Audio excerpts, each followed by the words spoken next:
to produce the isometric projection drawings and the 6 principal views. So we need to know again that which line is used to project or to produce which view. So we will discuss one by one later that which line will represent which object. So how to draw the orthographic projection? So we have here 3 methods to represent the orthographic drawing. The first one is scale, the directly measured dimension. So without drawing projection, we can produce the various view or say principal views to draw this object by directly measuring the sides. So we know the depth here and we are using that depth to produce the top view. So this method is accurate, but again it will be time consuming since we have to measure each and every object, but it can be drawn without drawing the projections. So this will be the method by using the scale, and it is called a scale method. On the second method, that we can use divider to project, we need to draw an arc from here to here to produce the top view from side view. So we can draw the front view and top view, or say front view and the side view with the help of scale, and then from side view we are transferring with the help of divider to get the top view. This method is easy, but still it is not accurate as there will be error while using dividers, as we know from the geometric construction that it cannot be errorless.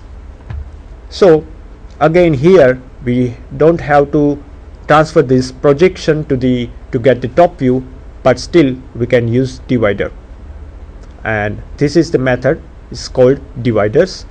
And in the third method, which is called miter line, we are using 45 degree to use the angle at 45 and to transfer this projection to top view in order to create the top view drawing. So we can simply use the protractor and get a 45 degree line, and from the front view to the side view, and from the side view we can obtain the top view. So this will be the accurate and faster method. So we prefer this method to the divider lines or the scale method. So we will see how to draw with the method of this, how to do an orthographic projection with the help of exercises. So this is a typical placement or say layout of the orthographic projection: front view, right hand side view, on the left hand side view, so top view and the bottom view. So let us say this is XY line, so this is the US standard third angle presentation, and rear view will be the same as front view but with the hidden line. Let us move further. This is the first angle method, as the left hand side view is drawn on the right hand side and right hand side view is drawn on the left hand side. The front view is above the top view, so here is the XY line, so the bottom view will be above the front view. So this is first angle method and mostly used in Europe. So, and the rear end will be the same as front but in this side and with the hidden line here. Let us move further. So we'll discuss hidden features first. That here it is a slot given here, remark presented as C. So surface C will be shown here in the front view with the help of hidden line. So on the side view, right hand side view, we can see the C, this slot, but to represent that slot we are using hidden line. Similarly, observe this hole will be represented here as a hidden line here and here. So what are the main principles we are going to use to produce the multi-view drawings? The first one is the front view and the top view are aligned vertically. As we know, the front and the side views are aligned horizontally to create the side views. The front of the object in the top views faces the front view, and the front of the object in the side view faces the front view.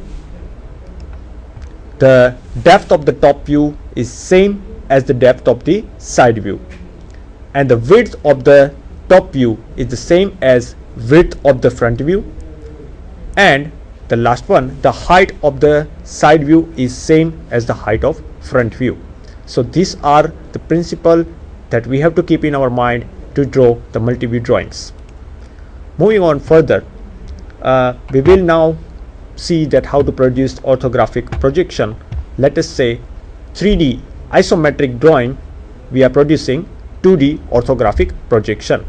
So in problems, this type of isometric drawing will be given. So we are simply drawing, as we understood the how to create the multiple views. We are starting now the 2D orthographic projection. So in the first exercise, we will see what are these views. So let us identify all the views. So we know this is the front view. So which view is this one? It is similar to the top plane on the horizontal, the top of the glass box. So this will be the top view. Next, what will be this view? It is similar to this side of this box here, and we are watching from the right hand side view. So this is the right hand side. Next, which is this view? This is the view similar to the front view but with the hidden line. So this is the rear view. Next, what is this view? This is opposite to the right hand side. So this must be left hand side view. What is the next and the remaining view? So this will be the bottom view. So this is, observe here that what are the differences.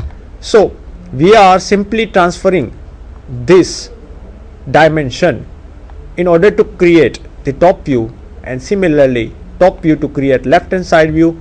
So this are simply transferred with the help of 45-degree line here, here and here to get the side views and the top views. So this is the basics of orthographic projection that we are going to use to draw the orthographic projection.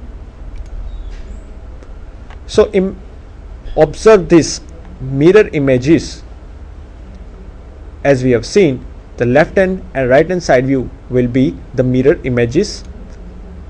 So we have observed that what is the difference between top and bottom. So the bottom views has more hidden line,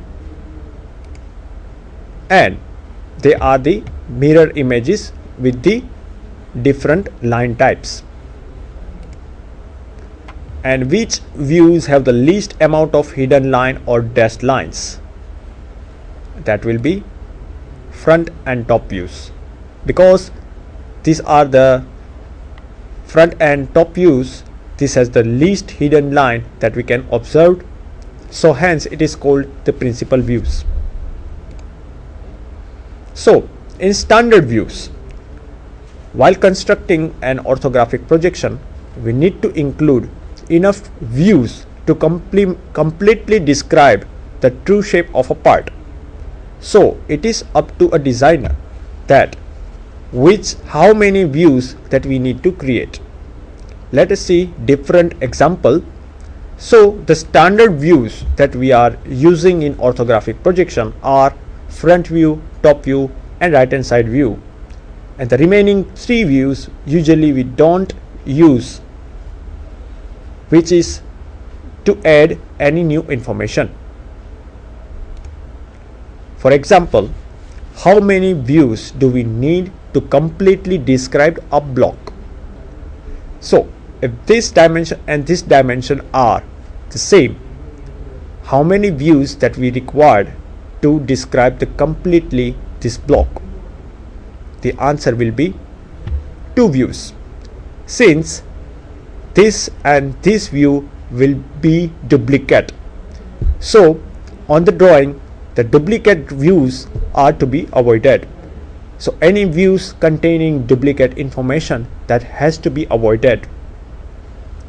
So in one view it will give us a height and length, so another view will give us the depth, and that will be our top view. So only 2 view we can obtain all the information, length, height and depth, so we don't need to create the third view. So how many views do we need to completely describe a sphere? The answer will be only 1. A sphere has only one dimension. So if we observe a sphere from any direction, it will be only one view. Hence only one view to create its diameter. So the front view, it shows the most features or characteristic of an object. It usually contains the least amount of hidden lines, and the front view is chosen first, and the other views are based on the orientation of the front view. What are the view alignment? The top and front views are aligned vertically, so that has to be aligned and share the same width dimension, and the front and right hand side views are aligned horizontally to share the same height of the dimension. As we have seen, the same width and same height to get the side views, and same width to get the top view and bottom views. So let us see that what are the types of lines and what should be its weight. Since we are going to use a multi-views in order to create the various principal views, we are going to use the different types of line that we learned from engineering drawing. It has to be a particular weight and the particular specific type to create the orthographic views. So line type and line weight provide valuable information to the print reader. So we'll see that what are the different types of lines. So commonly used lines types are continuous, hidden, center and phantom line. Some lines are more important than others. Importance is indicated by line weight or thickness.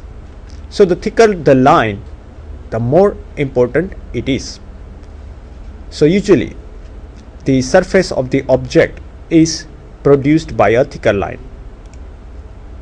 Visible line, say visible outline. So visible line represent visible edges and boundaries.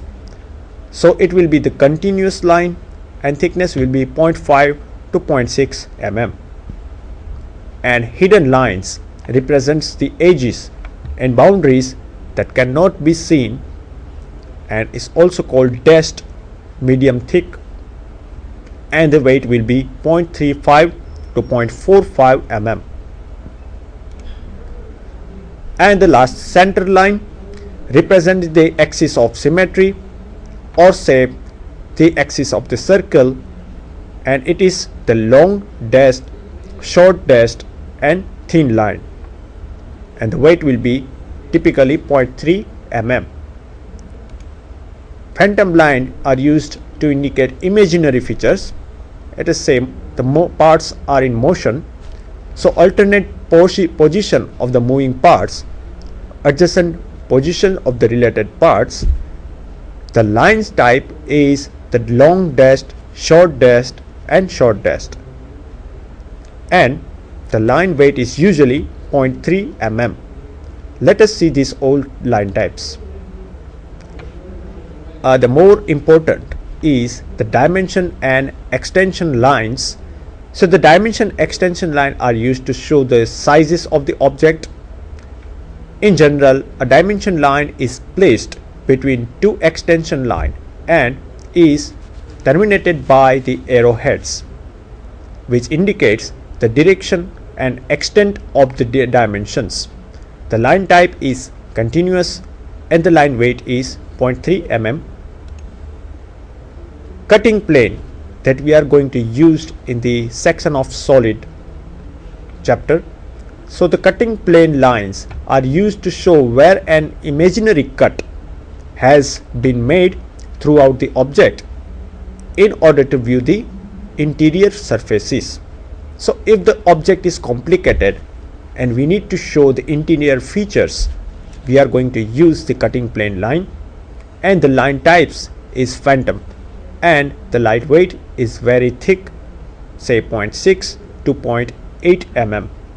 The arrows are placed at the both ends the cutting plane line to indicate the direction of the site. The next will be section line. Section line are used to show the areas that have been cut by the cutting plane. We usually call it hatching line. So section line are grouped in parallel patterns and usually drawn at 45-degree angle. So the line type is used continuous and the line weight is 0.3 mm. Break line. Break lines are used to show imaginary breaks in the object. So the break line is usually made of a series of a continuing arcs. So the line type continuous and the line weight is usually thick, such as 0.5 to 0.6 mm.